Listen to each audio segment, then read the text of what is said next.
Welcome to Hard Talk. I'm Stephen Sacco.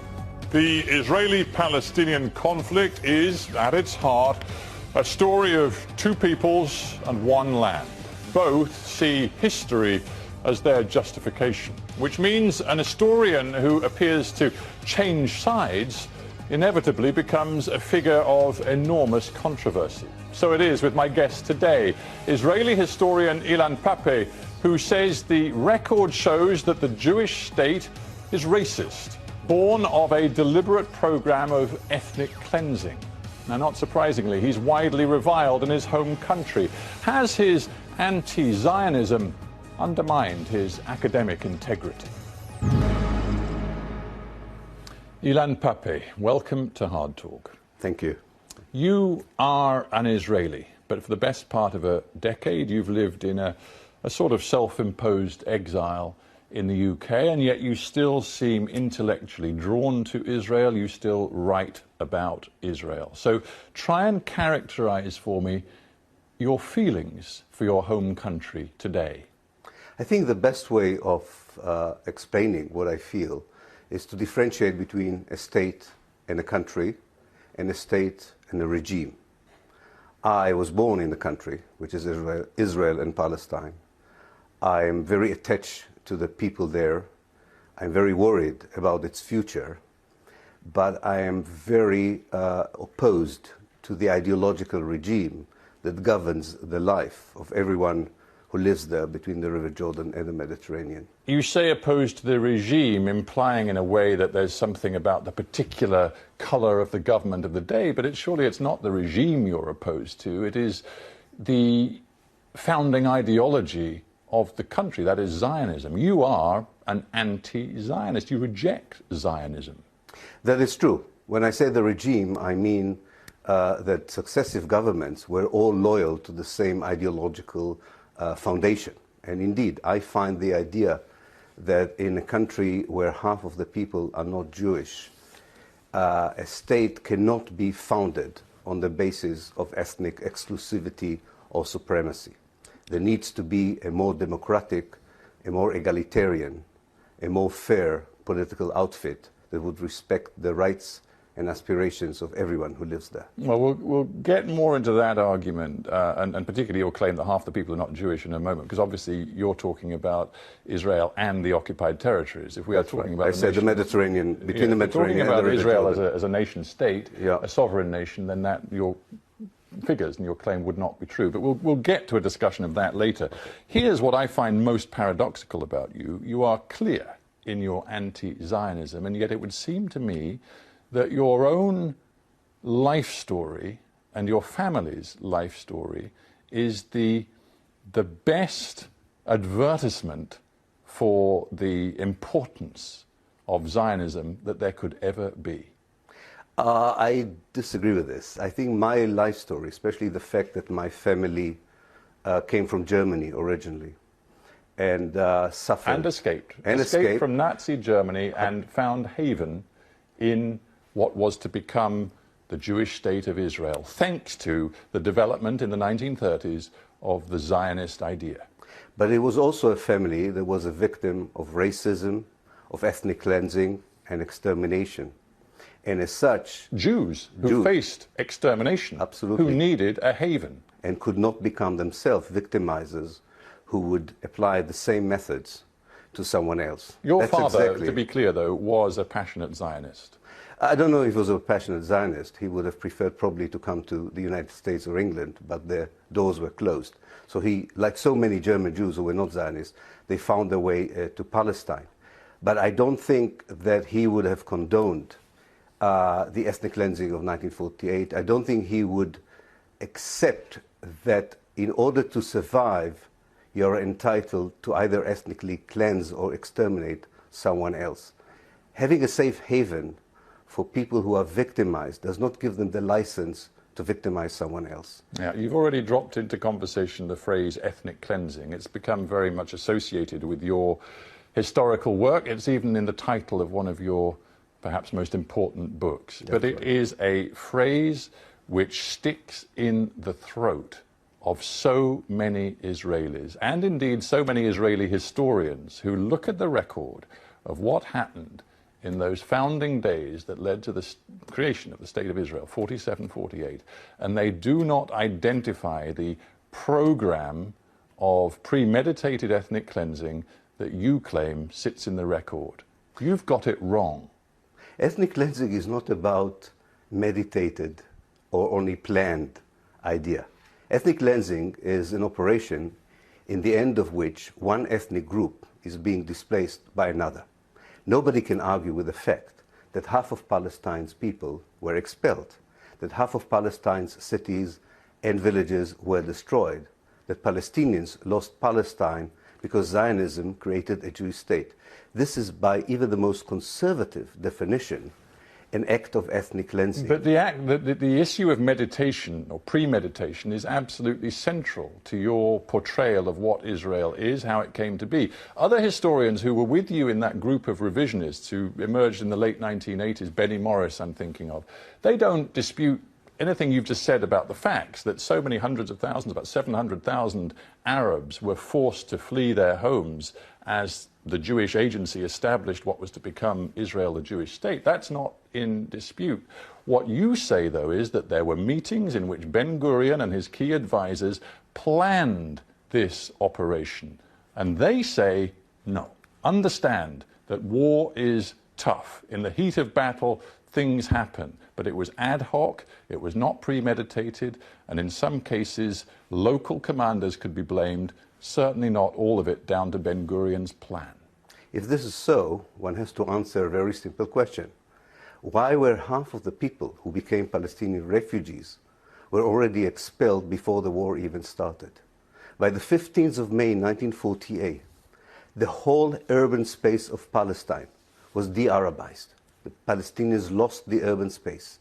By the 15th of May, before one Arab soldier entered the land of Palestine, hundreds of thousands of Palestinians were evicted by force from the countryside. Now, the evidence, I think, is quite clear.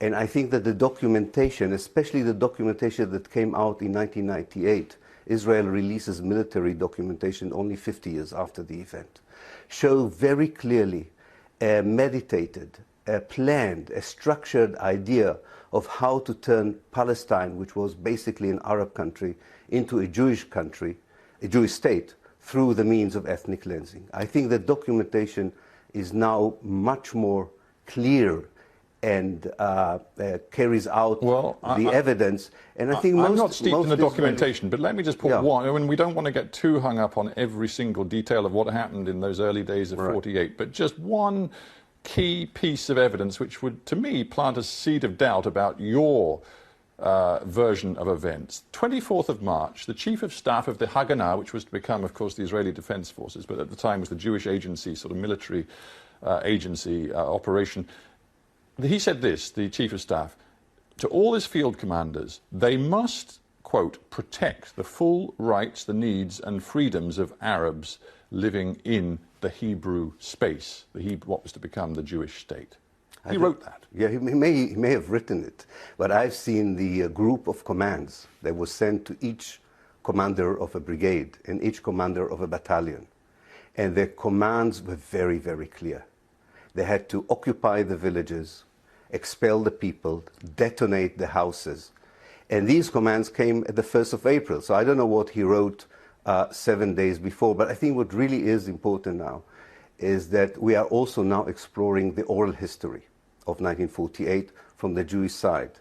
And maybe because they are old and are very close to their deathbed, commanders of the Haganah are now admitting that their mission was to cleanse Palestine from the Palestinians. I don't know why people find it so difficult to believe. This was the major point of Zionism, was to cleanse the land. If I may interrupt for a second, this was also an existential war. It was clear in 1948 that unless the Jews fought and held this space, they could be exterminated. And in the end, as Benny Morris, who for a long time was your sort of historical collaborator, but is now, it has to be said, your historical sort of nemesis, Benny Morris says, look, in this sort of war, stuff happens. Really bad stuff happens. But in the end, it can be justified. The Jews did what they had to do. It's amazing. We're talking of what possibly the Palestinians could have done to the Jews. And this is really flimsy history. This is not serious history. To write a book of what could have happened is really bad. I'm writing a book of what had happened. And what had happened is a crime against humanity. Ethnic cleansing is a crime against humanity. The Zionist movement was founded for very good reasons. What it did in 1948 is unforgivable, is unacceptable. Let's keep perhaps a sense of context, because everything we're discussing right now, as this conversation continues, we're going to bring up to the present day. It all matters and it all connects. I mean, let's have some perspective.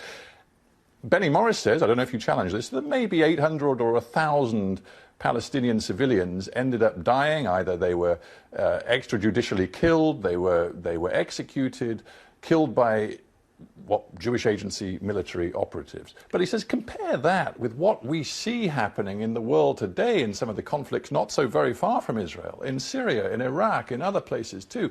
I mean, the numbers of casualties compared with some of the conflicts we see around the world, he's used the phrase small potatoes. Yes, for him it's small potatoes. Imagine that half of Britain's population would have been expelled. Imagine that half of Britain's cities would be demolished to the earth.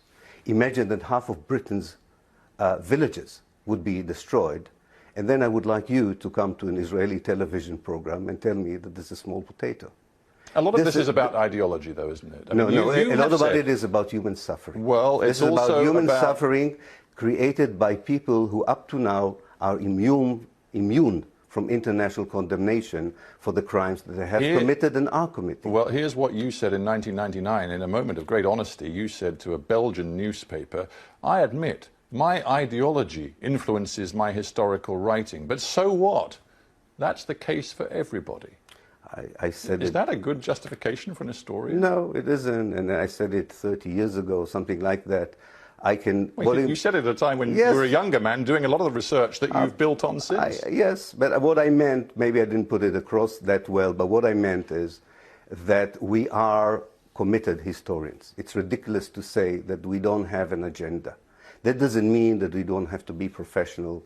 That doesn't mean that we don't correct mistakes if we make mistakes. But definitely it would be ridiculous to say that we don't have a moral agenda. That's what I meant. But it plants a seed of doubt in some people's minds, and let's say particularly in Israeli minds, about the fairness with which you approach not just historical events, but also events much more contemporary. I'm going to bring it up to date now, because this isn't just a history conversation. You're a commentator and a big thinker on the way Israel operates today. In the summer of 2006, when Israeli military forces were pounding Gaza after renewed rocket attacks into the state of Israel. 2008.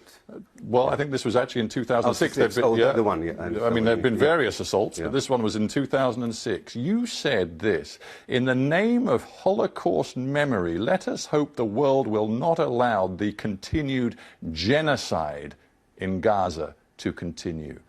As an historian, how could you link Holocaust memory, alleged Israeli genocidal action in Gaza? How could you do that? By observing very, very closely what is being done by Israel. Genocide? Ghettoizing people, starving them, not allowing them to get basic commodities, checking every shipment that goes into Gaza for how many calories. Wait a minute, for how many calories? People know what is happening around Gaza. They can put their own interpretation on it, but they do know that thousands, millions of Palestinians are not being killed by the Israelis. Genocide is the elimination of an ethnic grouping or a people. You're an historian. You have to use words carefully. You have to respect words, don't you? I do respect words. And that's why I succeeded in convincing most people that what happened in 48 is ethnic cleansing, and what happens ever since 1948 is the ethnic cleansing of Palestine. Now, I use the term incremental genocide. I think that if you ghettoize people and you starve them and you check how many calories can they have in order to survive, in the long term, this could turn into a genocidal operation.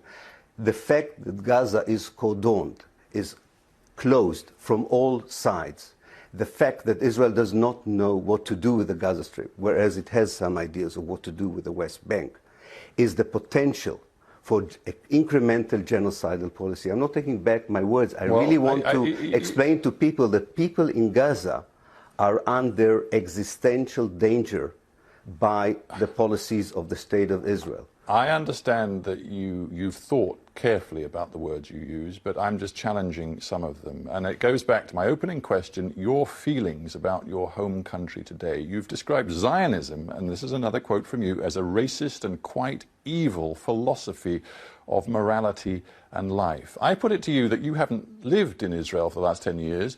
You are still preoccupied with what Israel is. But anybody who visits Israel, do you think they really come away feeling that they are living in a country that is driven by a quite evil philosophy? If they are, first of all, I've been in Israel in the last 10 years, half of the time, every year, so I'm still there as much as I'm here. Secondly, if you look at Zionism from the perspective of those who are not Jewish, and especially from the Palestinian perspective, then you understand what I'm talking about. Well, let's talk about the Palestinians or the Israeli Arabs who are citizens of the State of Israel. They were polled recently. It was quite interesting in the Jerusalem Post. More than 60% of them described Israel as a good place to live. Well over 50% said that they believed in the legitimacy of Israel as being the Jewish state, and fewer than a quarter said that they would want to go and live in a Palestinian state alongside Israel. I question these findings, I must say. If there's one topic I'm really an expert on, are the Palestinians in Israel, because this was my political home, this was my cultural home, this was my social home. I don't know what is the basis for these answers, but this is definitely not a reflection of how Palestinians feel in Israel, nor is it But it may be a reflection of something that I wonder if you would dispute. That is, Israel is a democracy, and of course Israeli Arabs do have a vote in Israeli elections. Israel has a court system which is capable of standing up to those in power. We've seen Israeli prime ministers convicted of serious crimes. There is a basic commitment to civil society, democracy in Israel, which is not seen in the Palestinian territories right now, not seen in any Arab nation that neighbors Israel, and surely the Israeli Arabs are capable of seeing that too. No, they can't see that. 93% of the land is exclusively Jewish in Israel. Palestinians are not allowed to build new settlements, new villages. They're not allowed to expand the cities. They're not allowed, they're not getting the same national security, the same welfare benefits as the average Jewish is receiving in Israel. Their educational system is segregated from the Jewish educational system. On every aspect of life, judicial, legal, and financial, they are discriminated against. But I think far more important than anything else is the fact that the state does not recognize them as part of the nation. And because the state does not recognize them as part of the nation, there has been in the last 10 years, there was a wave of legislation that questions their belonging to the state, and it hangs as an axe over their heads. They live a very precarious life, as we've seen in the south of Israel, where Palestinians are being driven, 70,000 Palestinians are being driven out from their villages as we speak. Well, namely ethnic cleansing is, let me just, if you allow me just one sentence, and I promise. I think it's important to understand, Israel, or Zionism, has a vision of having as much of Palestine as possible, with as few Palestinians in it as possible. I just want to explain. You constantly say that the ethnic cleansing continues, the racism is prevalent as ever. What you never do, and what I want to ask you is something somewhat different. Why, in all of your history and all of your commentary, do you persist in focusing on Israel's evils, Israel's crimes, and the Palestinians and the Arabs are always victims? You never focus on the Palestinians as actors, as committers of violent acts, sometimes as architects of terrorist activity. You have never, in your writings, your history, focused on what the Palestinians have done as actors rather than victims? This is a ridiculous summary of my work, if I may say so. I have written a lot on the Palestinian national movement as an anti-colonialist movement that used violence, that used terror. I explained why they used the violence. I was looking for the source of the violence. And because I regard the situation in Palestine as a colonialist situation, in fact, as a settler. You see the violence as justified? Not justified. The Hamas attacks on civilians, you see those? No, I don't put words in my mouth. What word would you use? I would use it as violence in a struggle for liberation, which I think can be replaced by a non-violent struggle, as most Palestinians would like to do it. Because that struggle, the armed struggle, the Palestinian armed struggle, has not benefited the Palestinian national movement. But to argue that the struggle of liberation movements around the world in the 50s and the 60s is different from the Palestinian struggle is really taking the Palestinian issue out of historical context. In other words, we understand that people who fought against colonialism, people who fought against occupation, are using violence. I am not for violence of any kind. But I think there is a difference. No, I'll tell you. I think there is a difference between the violence of the occupier, the violence of the oppressor, the violence of the colonizer, and the violence of those who try to oppose it. You see Israel's actions as more morally reprehensible than those of Hamas? Yes, in many ways I do, because I think there is a difference between the power of a state and the power of people who were oppressed by that state. And I can question the wisdom of using violence. Before we end, we don't have so much time, I want to get to the present and the future, because not only are you an historian, you are somebody who thinks hard about where Israel and the Palestinians go from here, and you've said there is only one way. It has to be a unitary state from the Mediterranean to the Jordan River. Do you not accept that if that were to be the case, it wouldn't be the binational secular state that you have painted? It would be a state dominated by the Arab population, because they would be in a clear majority, particularly if you get your way and all of the descendants of the 48 refugees return, and it would be a Muslim state. No, I don't accept it.